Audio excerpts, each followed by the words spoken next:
আসসালামু আলাইকুম। আলহামদুলিল্লাহ। সৌদি খেজুরের বীজ থেকে চারা তৈরির একটি ভিডিও পূর্বে আমি আপলোড করেছিলাম। সেখানে আমি আপনাদেরকে দেখিয়েছিলাম জার্মিনেশন পদ্ধতি, কিভাবে জার্মিনেশন করতে হয় চারা। বাট আজকের ভিডিওটি ডিফারেন্ট। আজকের ভিডিওতে সম্পূর্ণভাবে চারা তৈরি কিভাবে করতে হয় সেটি আপনাদেরকে দেখাবো। প্রথমে বীজগুলোকে সুন্দরভাবে ধুয়ে নিয়ে টিস্যু পেপার উপর সাজিয়ে দিব সুন্দর করে। তারপর একটু পানি ছিটিয়ে দিব। পানি ছিটিয়ে তারপর এটিকে সুন্দর করে র্যাপিং করে নিব। সাইড দিয়ে সুন্দর করে পেঁচিয়ে দিব দুই দুই সাইডটাকে সুন্দর করে, দেখতেই পাচ্ছেন। তারপর আরেকটু পানি এখানে দিয়ে দিব। পানি দেওয়ার পরে এটিকে একটু চাপ দিয়ে আমি দেখে নিব যে পানিটা ঠিক আছে কিনা, দেখতেই পাচ্ছেন আপনারা। তারপর একটি বক্সে আমি এটাকে রেখে দিলাম। 28 দিন পরে আবার আমি এটাকে খুলে দেখলাম যে মাশাআল্লাহ, দেখতেই পাচ্ছেন আপনারা সচক্ষে কতগুলো বীজ থেকে চারা বের হয়েছে। মাশাআল্লাহ, প্রত্যেকটা বীজ থেকেই আপনার চারা বের হয়েছে। কোন মাটিতে চারাগুলো ভালো হয় সেটা এক্সপেরিমেন্ট করার জন্য আমি টবগুলো আলাদা করে নিব।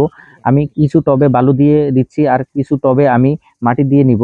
দেখবো আমি কোন টবে আমার চারাগুলো গ্রোথ সুন্দর হয়। আমি শুধু এক্সপেরিমেন্ট করার জন্যই টবগুলো আলাদা করে নিয়েছি। কিছু টবে আমি বালু দিয়ে দিয়েছি এবং কিছু টবে আমি মাটি দিয়ে নিচ্ছি।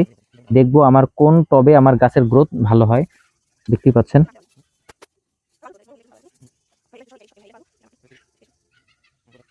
গাছগুলো এখন আমি লাগিয়ে দিব।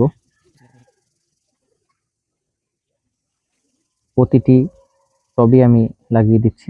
অবভিয়াসলি সৌদি খেজুরের বীজ থেকে চারা তৈরির আরেকটি ভিডিও আমি আপলোড করব। মাশাআল্লাহ, সবগুলোতেই মোটামুটি লাগিয়ে দেওয়া হয়েছে।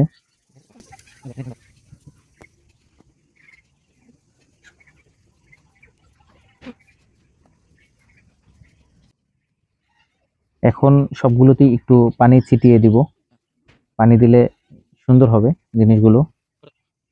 সবগুলোতেই পানি ছিটিয়ে দিচ্ছি একটু একটু করে। মাশাআল্লাহ। তো সবাই ভালো থাকবেন, সুস্থ থাকবেন। আসসালামু আলাইকুম ওয়া রাহমাতুল্লাহি ওয়া বারাকাতুহু।